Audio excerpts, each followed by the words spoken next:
Hello friend, welcome to YouTube channel Abhi biology. Friends, I hope आपने अपना class 12 का preparation start कर दिया होगा। आज के इस वीडियो में हम एक बहुत ही इंपॉर्टेंट टॉपिक डिस्कस करने वाले हैं जिसका नाम है रेस्पिरेशन। सो बेटा चलिए डिस्कस करते हैं रेस्पिरेशन क्या होता है। रेस्पिरेशन की अगर आप बात करोगे तो respiration is a biochemical process of gaseous exchange and energy production. ठीक है।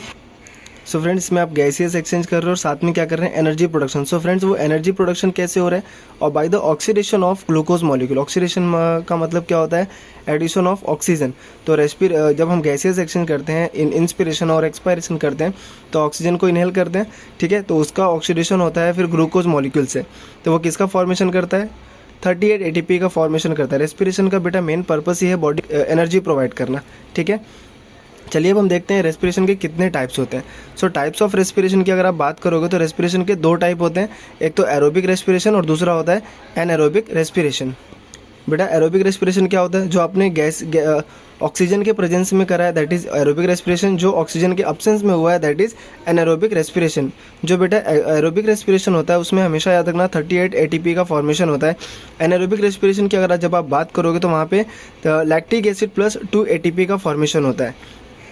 सो बेटा याद रखना, रेस्पिरेशन का डेफिनेशन क्या होता है, it is a process of gaseous exchange and energy production by the oxidation of glucose molecule. कितने टाइप का है, 2 टाइप्स का है, aerobic respiration and anaerobic respiration. बेटा अभी हमने जैसा कि रेस्पिरेशन का डेफिनेशन देखा, गैसियस एक्सचेंज। सो आप जहाँ से भी गैसियस एक्सचेंज करोगे, लंग्स टू हार्ट के बीच में, ब्लड कैपिलरीज के बीच में क्या होता है, गैसियस एक्सचेंज होता है। सो हमको ये पॉइंट याद रखना है कि फीचर्स कौन कौन से होने चाहिए जो रेस्पिरेटरी सरफेस होंगे। तो वहाँ पे अगर आप ये 4 फीचर आप हमेशा याद रखना, जहाँ जो आपका रेस्पिरेटरी सरफेस होगा वो कैसा होना चाहिए, लार्ज सरफेस एरिया होना चाहिए, हाईली वैस्कुलर होना चाहिए, और वो थिन और परमिएबल होना चाहिए। Last point, it should be moist. तो ये जो स्पेशल फीचर्स होते हैं गैस रेस्पिरेटरी सरफेस के लिए। बेटा एक नेक्स्ट इंपॉर्टेंट टेबल यहाँ पे दिया हुआ है जो कि बहुत दूसरे ऑर्गेनिज्म का रेस्पिरेटरी सरफेस बताया हुआ है। जैसे कि आप स्किन, अर्थवॉर्म देखोगे तो अर्थवॉर्म का रेस्पिरेटरी सरफेस क्या होता है, स्किन। इंसेक्ट का क्या होता है, ट्रैकिया। फिश का क्या होगा, इंटरनल गिल्स। मैमल्स जो होते हैं उनका रेस्पिरेटरी सरफेस क्या होता है, लंग्स। और टर्टल जो होता है बेटा उसका रेस्पिरेटरी सरफेस होता है क्लोका। बेटा अभी तक की वीडियो में हमने क्या देखा, रेस्पिरेशन क्या होता है, इसका डेफिनेशन देखा, it is a process of gaseous exchange and energy production by the oxidation of glucose molecule. ठीक है, और कितने टाइप का रेस्पिरेशन होता है, 2 टाइप का, एरोबिक और एनारोबिक। और लास्ट में हमने देखा कि फीचर्स क्या होते हैं रेस्पिरेटरी सरफेस के, और उसके बाद कि कौन से ऑर्गेनिज्म का रेस्पिरेटरी सरफेस क्या क्या है। अब हम यहाँ पे छोटा सा एक पॉइंट और डिस्कस करना है कि प्लांट रेस्पिरेशन कैसे करते हैं। प्लांट अगर आप देखोगे तो उनके पास एक स्पेशल सेल प्रेजेंट होता है दैट इज स्टोमेटा और लेंटी सेल के थ्रू प्लांट जो होते हैं वो रेस्पिरेशन करने का काम करते हैं। वीडियो में हम देखने वाले हैं human respiratory system. Human respiratory system की अगर आप बात करोगे तो स्टूडेंट वो स्टार्ट कहाँ से होता है, नॉस्ट्रल से होता है। नॉस्ट्रल्स को हम लोग नोज भी कहते हैं। और नॉस्ट्रल्स क्या है, it is a opening of the respiratory system. अगर आप देखोगे हमारा जो नॉस्ट्रल होता है बेटा वो 2 पार्ट में डिवाइड होता है, राइट एंड लेफ्ट। उसको जो डिवाइड करता है उसको हम लोग कहते हैं नेजल सेप्टम। और वो किसका बना होता है, तो मेस्थमोइड कार्टिलेज का बना होता है। दूसरा पार्ट देखोगे तो हमारे रेस्पिरेटरी सिस्टम का दूसरा पार्ट होता है नेजल चैम्बर, जो कि 3 पार्ट में डिवाइड है, वेस्टिब्यूल, कंडीशनर और सेंसरी पार्ट। वेस्टिब्यूल की अगर आप बात करोगे तो उसके अंदर सिलेरी एपिथेलियम टिश्यू होते हैं, और साथ में वहाँ पे ग्लोबुलेट सेल होता है जो म्यूकस का सिक्रीशन करने का काम करता है। जो डस्ट पार्टिकल, अगर हम एयर इंस्पिरेशन के दौरान अगर कुछ डस्ट पार्टिकल इनहेल करते हैं तो उसको रोकने का काम करता है। ठीक है, कंडीशनर की अगर आप बात करोगे तो उसको हम लोग रेस्पिरेटरी पार्ट भी कहते हैं, और वो बेसिकली एयर को मॉइस्ट और वार्म करने का काम करता है। तीसरा जो पार्ट है बेटा वो है सेंसरी पार्ट, जिसके अंदर ऑल्फैक्टरी एपिथेलियम टिश्यू होते हैं जो हमारे स्मेल को डिटेक्ट करने का काम करता है। तीसरा पार्ट देखोगे बेटा तो वो क्या है, फेरिंग्स। फेरिंग्स क्या होता है, it is a common pathway for the entry of food and air, जहाँ से कि एयर और फूड दोनों पास होते हैं उसको हम लोग फेरिंग्स कहते हैं। और वहाँ पे 2 ओपनिंग प्रेजेंट होता है, जहाँ से बेटा फूड जाएगा उस ओपनिंग को हम लोग क्या कहते हैं, गलेट। और जहाँ से एयर जाता है उसको हम लोग कहते हैं ग्लोटिस। ठीक है, सो ग्लोटिस जो होता है बेटा उसके ऊपर एक फ्लैप लाइक स्ट्रक्चर प्रेजेंट होता है जिसको हम लोग कहते हैं एपिग्लोटिस। एपिग्लोटिस का काम क्या है, सो एपिग्लोटिस बेसिकली क्या करता है, एपिग्लोटिस जो होता है बेटा वो आपके फूड को रेस्पिरेटरी पार्ट में जाने से रोकने का काम करता है। ठीक है, अगर हम आगे बात करें तो आगे हमारा क्या है, लैरिंग्स।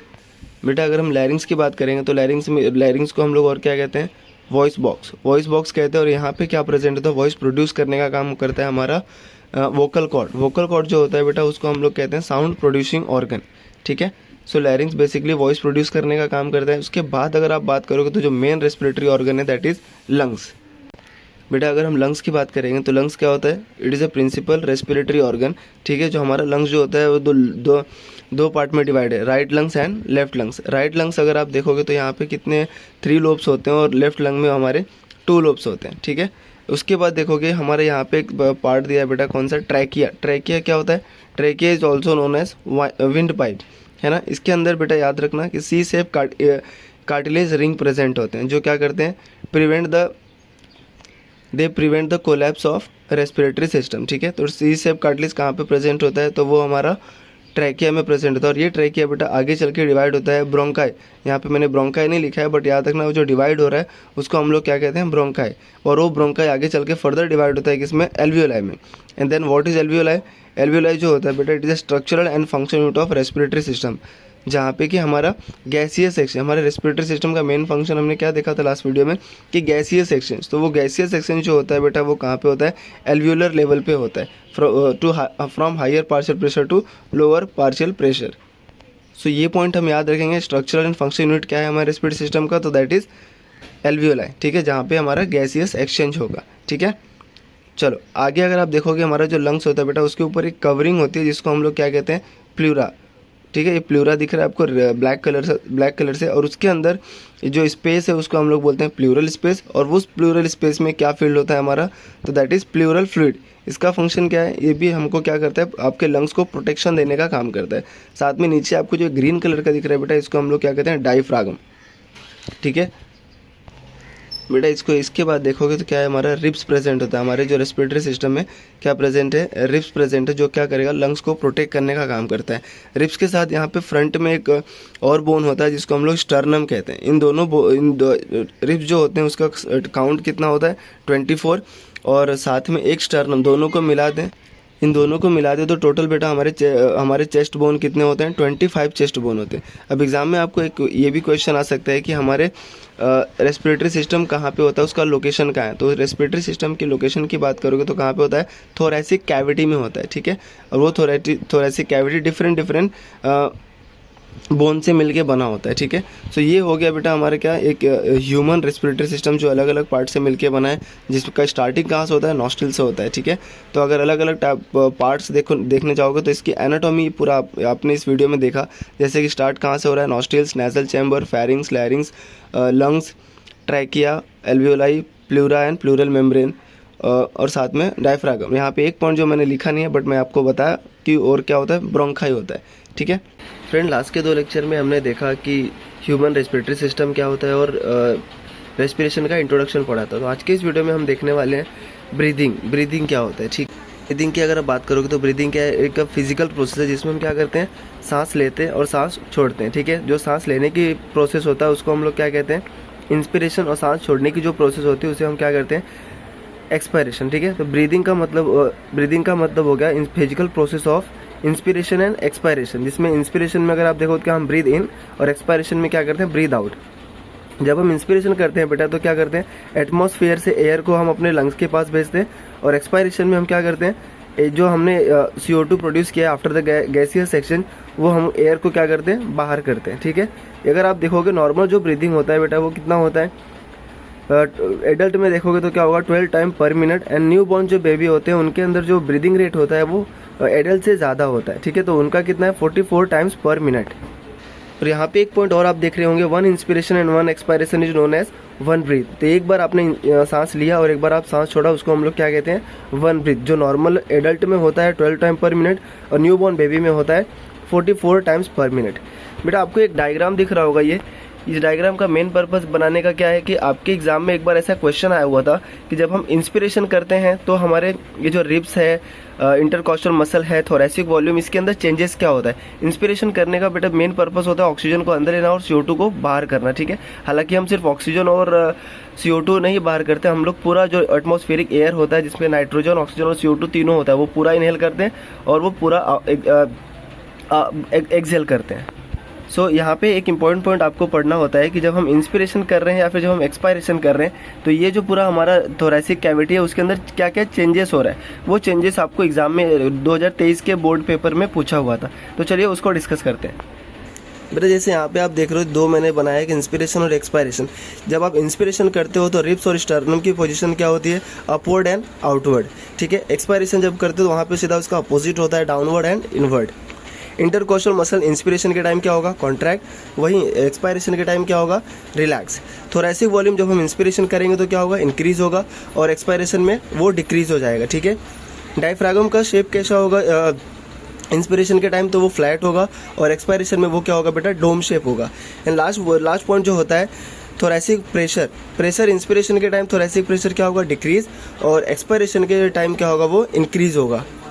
सो बेटा ये था एक इंपॉर्टेंट कॉन्सेप्ट आपका ब्रीदिंग, जो आपके एग्जाम में लास्ट टू लास्ट ईयर 2023 के पेपर में 4 मार्क्स में सीधा क्वेश्चन पूछा था। वो एग्जाम में बेटा जो पूछा था वो ऐसा 2 डायग्राम दिया हुआ था, जिसमें एक में एक्सपायरेशन दिखा रहा था और एक में इंस्पिरेशन दिखा रहा था। बच्चों को वहाँ पे बताना था कि ये सारे चेंजेस क्या क्या हो रहे हैं, ठीक है।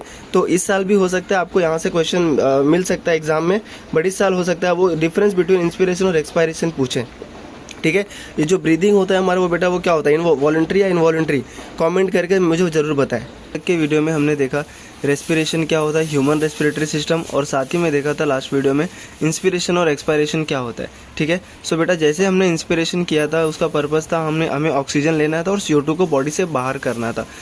सो स्टूडेंट अगर आप देखोगे तो जो गैसियस सेक्शन जो होता है वो कहाँ पे होता है, ब्लड कैपिलरीज और एल्वियोलर सैक के बीच में होता है, ठीक है। सो ये आपको जो डायग्राम दिख रहा है बेटा यहाँ पे वही बताया मैंने।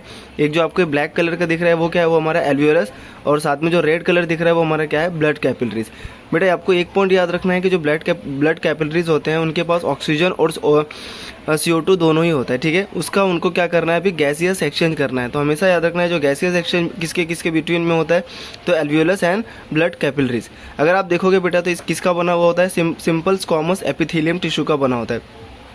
चाहे वो आप एल्वियोलर सैक का इंटरनल लाइनिंग देखें या तो अपना ब्लड कैपिलरीज की लाइनिंग देखिए, वो किसका बना होगा, सिंपल स्क्वामस एपिथेलियम टिश्यू का बना होता है, ठीक है।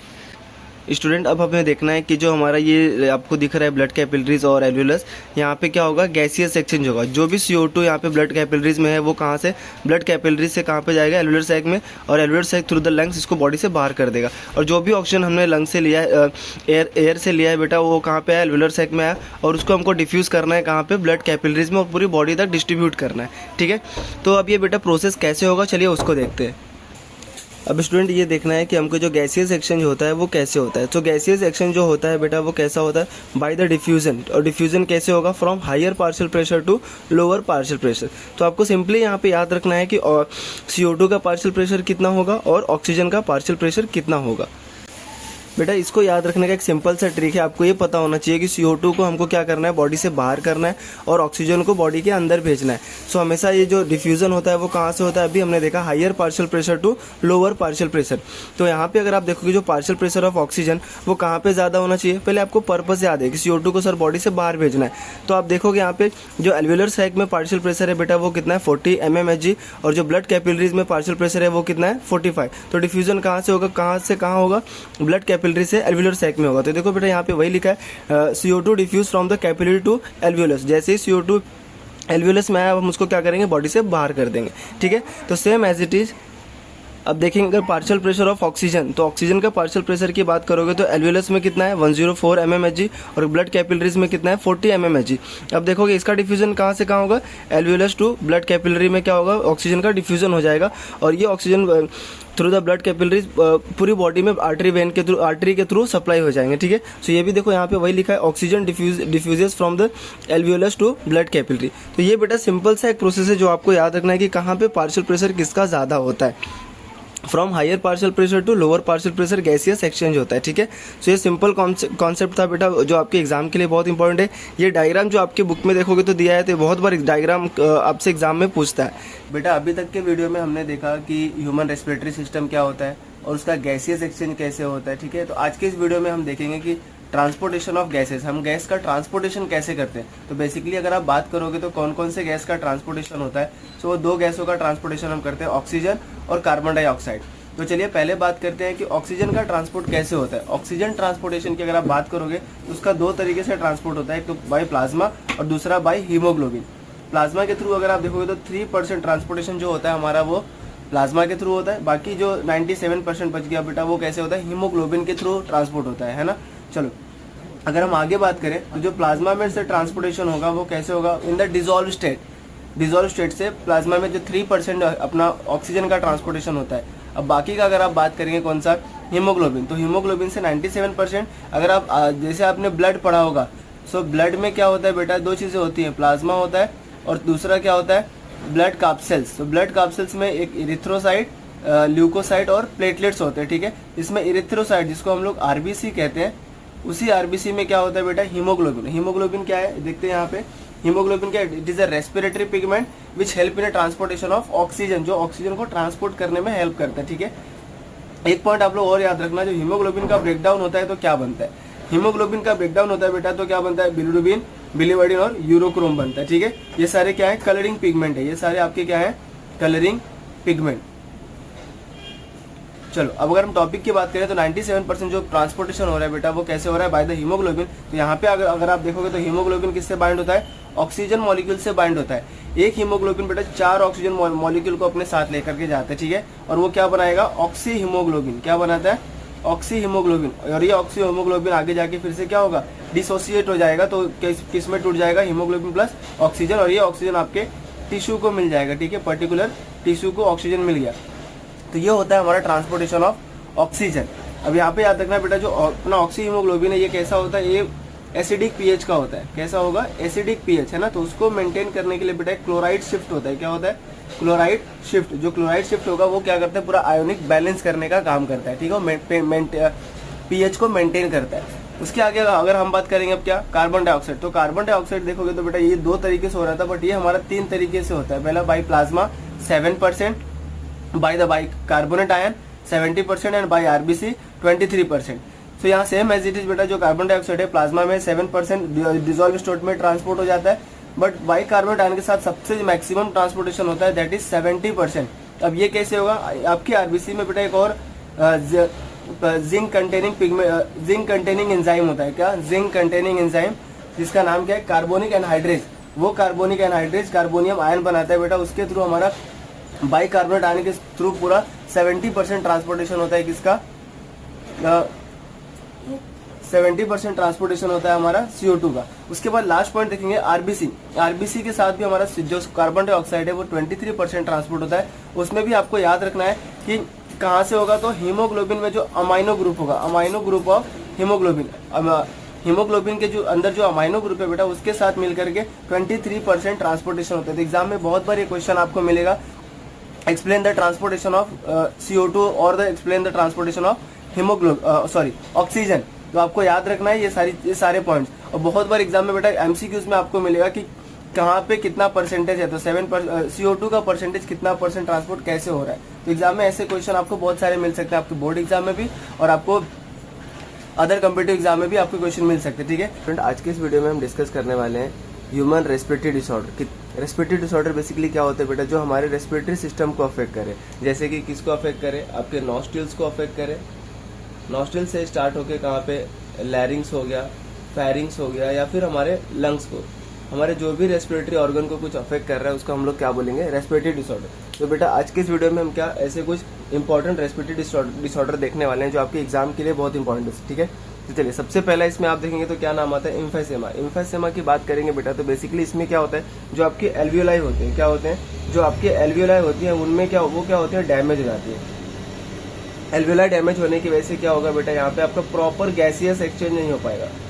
गैसियस एक्सचेंज नहीं होगा तो आपको क्या प्रॉब्लम होगा, सांस लेने में प्रॉब्लम होगी। इसी को हम लोग क्या कहते हैं बेटा, एम्फाइसेमा। एम्फाइसेमा में बेसिकली हमारा एल्वियोलाई ब्रेकडाउन हो जाता है। और वो होता क्यों है, तो अगर आप देखोगे तो उसका रीजन होता है हमारा स्मोकिंग और एयर पॉल्यूशन। जो लोग बहुत ज्यादा स्मोकिंग करते हैं उनको लॉन्ग रन में क्या होता है, चांसेस होते हैं क्या होने के, एम्फाइसेमा होने के चांसेस होते हैं, ठीक है। इसीलिए बोला जाता है कि स्मोकिंग को अवॉइड करो। क्यों, क्योंकि बेटा वो आपके क्या कर रहा है, एल्वियोलाई को ब्रेक डाउन कर रहा है। आपका जो एल्वियोलाई है उसमें क्या कर रहा है, वो प्रॉब्लम क्रिएट कर रहा है। इसलिए हमेशा स्मोकिंग को अवॉइड करना चाहिए। और साथ में अगर आप पॉल्यूटेड एरिया में रह रहे हैं तो मास्क यूज करें ताकि आप उससे बच सके, है ना। तो बेसिकली इसमें जो सिम्टम्स क्या दिखने मिलेगा बेटा, तो शॉर्टनेस ऑफ ब्रीदिंग, उनको सांस लेने में प्रॉब्लम होगा, ठीक है। क्या होगा, सांस लेने में प्रॉब्लम होगा। तो ये हमारा पहला डिसऑर्डर हो गया, इसका नाम क्या है, एम्फाइसेमा। उसके बाद अगर दूसरा बेटा बात करोगे तो क्या होता है निमोनिया। निमोनिया ज़्यादा करके क्या होता है बेटा बच्चों में देखने मिलता है, जो छोटे बच्चे होते हैं उनमें निमोनिया ज़्यादा देखने मिलता है। इसमें बेसिकली क्या होगा, इन्फ्लामेशन इन द लंग्स, आपका जो लंग्स होगा उसमें इन्फ्लामेशन हो जाता है। और वो क्यों होता है, बिकॉज ऑफ स्ट्रेप्टोकोकस निमोनिया। ये बेटा एक बैक्टीरिया है जो क्या करता है, निमोनिया कॉज करता है। Bacteria responsible for the pneumonia, उसको हम लोग क्या कहते हैं, स्ट्रेप्टोकोकस निमोनिया। अब बेटा अगर जिसको भी निमोनिया होगा उसमें सिम्टम्स आपको क्या देखने मिलेंगे, तो उनमें cough and fever, chest pain देखने मिलेगा, और लास्ट में और क्या देखने मिलता है, शॉर्टनेस ऑफ ब्रीदिंग। ये सारे सिम्टम्स आपको देखने मिलते हैं निमोनिया में। उसका पॉजिटिव एजेंट आपको याद रखना है, ये इंपॉर्टेंट है याद रखना कि पॉजिटिव एजेंट क्या है। तो इसका पॉजिटिव एजेंट देखोगे तो आपको क्या है, स्ट्रेप्टोकोकस निमोनिया। उसके बाद जो सबसे इंपॉर्टेंट डिसऑर्डर है बेटा वो क्या है हमारा, अस्थमा। अस्थमा में अगर आप देखोगे तो बेटा जिन पेशेंट को अस्थमा होता है उनमें उनको प्रॉब्लम क्या होता है, उनको सांस लेने में प्रॉब्लम होता है, मतलब डिफिकल्टी इन ब्रीदिंग। और वो जब ब्रीथ करते हैं तो बेटा वीजिंग साउंड आता है। कौन सा साउंड आता है, वीजिंग साउंड आता है, जिसको हम लोग क्या कहते हैं, अस्थमा। अब ऐसा क्या हुआ सर कि उनके अंदर वीजिंग साउंड आ रहा है, उनको डिफिकल्टी इन ब्रीदिंग हो रहा है। तो बेसिकली आप देखोगे बेटा ये हमारा, सपोज ये हमारा क्या है, नॉर्मल ब्रोंकाई है। क्या है, ये हमारा नॉर्मल ब्रोंकाई है। तो उनमें क्या होता है, जो अस्थमेटिक पेशेंट होते हैं उनके ब्रोंकाई में क्या होता है, उनका ये जो ल्यूमेन्स आपको दिख रहा है, जो ब्रोंकाई का ल्यूमेन है वो क्या हो जाता है बहुत, ये हमारा क्या है, नॉर्मल ब्रोंकाई, और ये क्या है जिसको अस्थमेटिक ब्रोंकाई। यहाँ पे अगर आप देखोगे तो जो साइज है बेटा वो क्या हो चुका है, बहुत कम हो गया है। ठीक है, जो साइज होता है, जो साइज ऑफ ल्यूमेन क्या होता है, बहुत कम हो जाता है। उसको हम लोग बोलते हैं ब्रोंको कॉन्स्ट्रिक्शन। क्या बोलते हैं, ब्रोंको कॉन्स्ट्रिक्शन। ब्रोंको कॉन्स्ट्रिक्शन मतलब क्या, जो आपके ब्रोंकाई हैं वो क्या हो गई हैं, कॉन्स्ट्रिक्ट हो गए, जिसकी वजह से पेशेंट को बहुत ज़्यादा प्रॉब्लम होता है, सांस लेने में प्रॉब्लम होता है। यहाँ पे लिखा है डिफिकल्टी इन ब्रीदिंग। ठीक है, तो अगर आप देखोगे तो अस्थमा में क्या होता है, डिफिकल्टी इन ब्रीदिंग। यहाँ पे मेन पॉइंट याद रखना है कि सर वो डिफिकल्टी होता क्यों है। वो डिफिकल्टी होने का मेन रीजन होता है बेटा एलर्जी। जो अस्थमेटिक पेशेंट होते हैं उनकी बॉडी अगर आप देखोगे तो हाइपर सेंसिटिव होता है। ठीक है, तो उनको हाइपर सेंसिटिव होने की वजह से उनको बहुत सारी चीज़ों से एलर्जी होता है। वहाँ पे बेसिकली आप देखोगे तो किन किन चीज़ों से एलर्जी हो सकता है, तो पॉलन से एलर्जी हो सकता है या फिर पेट हेयर। यहाँ पे तो मैंने 2 एग्जाम्पल लिखे, और भी चीज़ों से उन्हें एलर्जी होता है अस्थमेटिक पेशेंट को। और आपने देखा होगा अस्थमा, अगर आपको देखना होगा कि अस्थमा कैसा होता है, आपने इन पेशेंट को देखा होगा, वो लोग पंप यूज़ करते हैं। क्या यूज़ करते हैं, पंप। आपने बहुत सारी मूवीज़ वगैरह में भी देखा होगा, है ना। तो वो पंप यूज़ करते हैं बेटा। तो पंप बेसिकली क्या करते हैं, जो वैसो कॉन्स्ट्रिक्शन हुआ है उसके अंदर वो मेडिसिन रहती हैं, जो क्या रहती हैं, ब्रोंको डायलेटर रहते हैं। वो मेडिसिन जो होगा वो क्या करेगा, ब्रोंको डायलेटर रहता है, जो क्या करता है, ब्रोंकाई को डायलेट करता है, जिससे कि उनका अस्थमेटिक अटैक जो आया हुआ है तो थोड़े टाइम के लिए नॉर्मलाइज हो जाता है। ठीक है, तो ये आपके एग्जाम के लिए बहुत इंपॉर्टेंट है अस्थमा। उसके बाद अगर हम बात करें जो चौथा इंपॉर्टेंट डिजीज है बेटा वो कौन सा है, ऑक्यूपेशनल रेस्पिरेटरी डिसऑर्डर। अभी ऑक्यूपेशनल रेस्पिरेटरी डिसऑर्डर का मतलब क्या हो गया, ऑक्यूपेशन से आपको समझ में आता है कि जो बेटा जहाँ पे आप काम करते हैं, बहुत से पर्सन ऐसे होते हैं जो कंस्ट्रक्शन साइट पे काम कर रहे हैं। तो कंस्ट्रक्शन साइट पे अगर आप देखो तो बेटा वहाँ पे बहुत सारे डस्ट उड़ते रहते हैं दुनिया भर का। वहाँ पे जो अगर आप देखो सीमेंट उड़ रहा है, डस्ट उड़ रहा है, तो उससे क्या होता है, बहुत से लोग मास्क वेयर नहीं करते। मास्क वेयर नहीं करेंगे तो क्या, वो जो पार्टिकल्स है वो हमारे रेस्पिरेटरी ट्रैक में जाएंगे और फिर वो जाके वहाँ पे क्या कॉज करेंगे, इन्फ्लामेशन कॉज करते हैं। क्या कॉज करेंगे, वो हमारे रेस्पिरेटरी ट्रैक में जाके इन्फ्लामेशन कॉज करेंगे। तो वहाँ पे जो प्रॉब्लम होता है बेटा उसको हम लोग कहते हैं ऑक्यूपेशनल रेस्पिरेटरी डिसऑर्डर। ठीक है, तो ऑक्यूपेशनल रेस्पिरेटरी डिसऑर्डर अगर आप देखोगे तो कौन कौन सा होता है, तो बेसिकली आपको ये 2 याद रखना है, सिलिकोसिस और एस्बेस्टोसिस। ये दोनों हमारे क्या है, ऑक्यूपेशनल रेस्पिरेटरी डिसऑर्डर। तो बेटा ये 4 रेस्पिरेटरी डिसऑर्डर आपके एग्जाम के लिए बहुत इंपॉर्टेंट है। बहुत बार ये एग्जाम में पूछा भी जाता है। लास्ट ईयर एग्जाम में ये 4 मार्क्स का क्वेश्चन आया हुआ था। तो अगर आप ये सारे अच्छे से करके आएंगे तो आपका 4 मार्क्स क्या हो जाएगा, डन। उसके अलावा भी बेटा 1-2 डिसऑर्डर होते हैं जो आपको याद रखना, जैसे कि कॉमन कोल्ड। क्या होता है, कॉमन कोल्ड। कॉमन कोल्ड देखोगे बेटा बेसिकली क्या है, ये क्या है, जो हमारे अपर रेस्पिरेटरी पार्ट को अफेक्ट करता है। किसको अफेक्ट करेगा, अपर रेस्पिरेटरी पार्ट को, है ना। इसका पॉजिटिव एजेंट क्या होता है, तो राइनो वायरस और दूसरा क्या होता है, कोरोना वायरस। तो ये दोनों पॉइंट आपको याद रखना। एक और डिसऑर्डर की बात करते हैं हम लोग, जो आपने टीबी का नाम सुना होगा। क्या नाम सुना होगा, टीबी। तो बेटा टीबी क्या होता है, वो भी रेस्पिरेटरी डिसऑर्डर जो हमारे रेस्पिरेटरी ट्रैक को अफेक्ट करता है ना। तो वहाँ पे अगर आप देखोगे तो पॉजिटिव एजेंट उसका होता है माइकोबैक्टीरियम ट्यूबरकुलाई। उसका पॉजिटिव एजेंट क्या है, माइकोबैक्टीरियम ट्यूबरकुलाई। ये किसका पॉजिटिव एजेंट है, टीबी का पॉजिटिव एजेंट है। इसके लिए जो ट्रीटमेंट करते हैं बेटा, आपने सुना देखा होगा टीबी में ऐड आता है dots treatment, direct observation therapy treatment करा जाता है टीबी के लिए, है ना। तो ये 2 डिसीज आपको और याद रखने हैं, कौन सा, ट्यूबरकुलोसिस और कॉमन कोल्ड, ये दोनों भी हमारे रेस्पिरेटरी पार्ट को ही अफेक्ट करते हैं, ठीक है। इसके अलावा बेटा आप बुक जब पढ़ोगे तो वहां पे आपको और भी इन्फ्लामेटरी प्रॉब्लम लिखा होगा, लाइक वहां पे लिखा होगा ब्रोंकाइटिस, क्या लिखा होगा, ब्रोंकाइटिस, लैरिंजाइटिस, सिनुसाइटिस। तो ये जहां पे भी आइटिस लगा है, आइटिस का मतलब होता है बेटा इन्फ्लामेशन, आइटिस जहां पे भी लगा है उसका मतलब क्या होता है, इन्फ्लामेशन। जिस प्रॉब्लम में भी आपको आइटिस दिख जाए इसका मतलब वो क्या होता है, इन्फ्लामेशन बताता है। क्या बताता है, इन्फ्लामेशन। तो आप देखोगे बेटा जितने भी बुक में आपके लिखा है लैरिंजाइटिस चाहे लिखा हो, चाहे ब्रोंकाइटिस लिखा हो, ठीक है, वो सारे क्या होते हैं, वो सारे इन्फ्लामेशन होते हैं हमारे दैट पर्टिकुलर पार्ट। जो भी पर्टिकुलर पार्ट में इन्फ्लामेशन हुआ होगा वहां पे क्या लिखा होगा, आइटिस लिखा होगा, लाइक ब्रोंकाइटिस, लैरिंजाइटिस। तो आप उसको भी पढ़ लेना, उसमें बहुत ज्यादा डिफिकल्टी नहीं होगी आपको पढ़ने में। बट बेसिकली जो 4 इंपॉर्टेंट डिसऑर्डर आपको याद रखना है बेटा, एम्फाइसेमा, निमोनिया, अस्थमा और ऑक्यूपेशनल रिस्पिरेटरी डिसऑर्डर। उसमें भी सबसे इंपॉर्टेंट हमारा कौन सा है, अस्थमा। ये आपको इस साल बोर्ड एग्जाम के लिए इंपॉर्टेंट है, अस्थमा, ठीक है। और साथ में दूसरा एम्फाइसेमा, यहाँ से दोनों से बार बार क्वेश्चन आता है। यहाँ पे इससे बेटा नीट में भी क्वेश्चन आ चुका है, नीट में भी यहाँ से क्वेश्चन आ चुका है कि एम्फाइसेमा कौन सा होता है। ये दोनों ही हमारे क्या है, क्रोनिक डिसऑर्डर होते हैं, ठीक है। तो ये आप, आई होप आपको ये समझ में आया होगा। प्लीज एक बार जाके रिवाइज जरूर करना कि एम्फाइसेमा क्या है, ब्रेकडाउन ऑफ एल्वियोलाई क्यों होता है, due to the smoking and air pollution क्या होगा, इसमें हमारा एल्वियोलाई डैमेज होगा। निमोनिया क्या है, इन्फ्लामेशन इन द लंग्स, किसकी वजह से होगा, तो स्ट्रेप्टोकोकस निमोनिया की वजह से होगा, है ना। अस्थमा क्या है, ब्रोंकोकॉन्स्ट्रिक्शन होता है, ठीक है, ये भी रेस्पिरेटरी डिसऑर्डर है, जो किसकी वजह से होता है, ड्यू टू द एलर्जी। हमारी बॉडी क्या है, हाइपर सेंसिटिव है। दूसरा इसके बाद क्या है, ऑक्यूपेशनल रेस्पिरेटरी डिसऑर्डर। तो ये क्या होता है बेटा, जो कामकाजी लोग होते हैं वहां पे अगर सिलिका वगैरह उड़ रहा है तो उसकी वजह से जो हो रहा है वो क्या, उसको हम लोग क्या बोलेंगे, ऑक्यूपेशनल रेस्पिरेटरी डिसऑर्डर। उसमें भी आपको ये दोनों पॉइंट याद रखने, कौन कौन से, एस्बेस्टोसिस और सिलिकोसिस, ठीक है। तो आई होप बेटा आपको ये क्लियर होगा। एक बार बैठ के वीडियो को जरूर देखें और साथ में